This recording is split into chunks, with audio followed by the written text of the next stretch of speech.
Welcome back, everyone, to a Disney read-along. This one's called Mickey's Night with the Dinosaurs. Fun with museum words.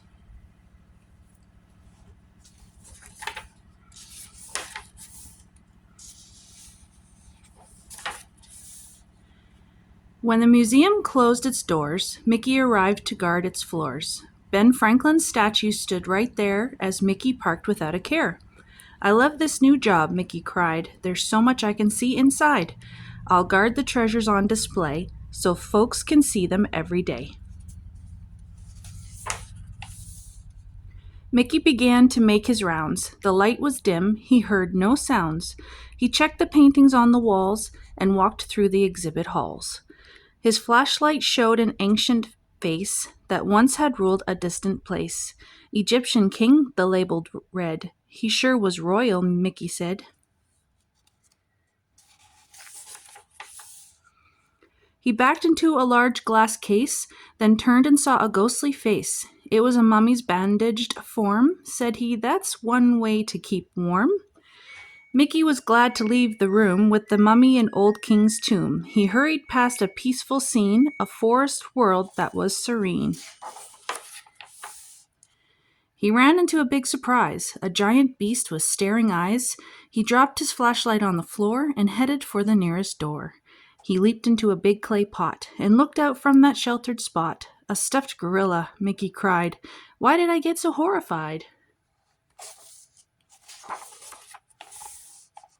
The gift shop was a quiet place. He saw some fossils in a case.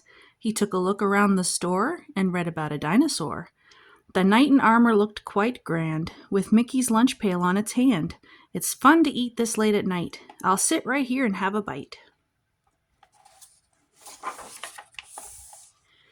At the information desk, he said, "I think I'll like to rest my head. I'll stop here for a little while." He yawned and stretched out with a smile. He heard a noise and looked around. It was a most disturbing sound. Crack, crack. It rang out loud and clear. Crack, crack. It sounded in his ear. Mickey went to investigate. He turned a corner, then walked straight, until he looked up from the floor and saw a giant dinosaur. "Those bones are really huge," he said. "I wonder what that guy was fed." Crack! He heard the sound once more. It came from somewhere on that floor. There was a diorama, too. It gave a very lifelike view of dinos living way back when. Crack! He heard that sound again. When Mickey turned, he finally knew a giant egg had cracked in two. The egg was huge. He watched it split. What would he see come out of it? The shell broke open. Mickey stared. He saw a baby, soft and scared. "A dinosaur," he said in awe. The baby waved a tiny paw. The baby stepped up close to Mick, and she began to lick and lick. "You sure are cute and sweet," he said, "but do you have to wash my head?" Then Mickey heard a fearful roar and saw a real live dinosaur. It was the mother of the child. The sight of Mickey drove her wild. "Oh my," he said, "you sure are large." The dinosaur began to charge. "Oh no," said Mickey, "here she comes." Her roar was loud as 50 drums.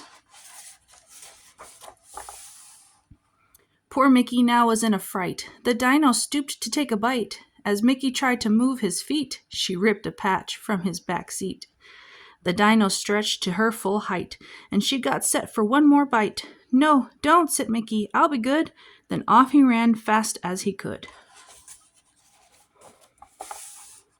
Said Mickey with a backward glance, "I think this is my only chance." He hopped right on the skeleton's tail and scrambled up the steep, steep trail. In his haste, Mickey missed a bone. He lost his balance with a groan. Then poor Mickey began to slide. He wished there were a place to hide.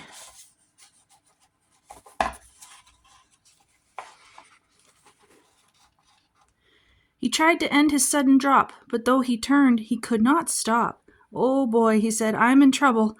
I'd like to leave here on the double." Suddenly he hit the floor. There was no dino anymore. It all was something that he dreamed, and yet how real the dream had seemed. Morning had come, his work was through, the sun was up, the sky was blue. He saw the dino in the hall. It did not look alive at all.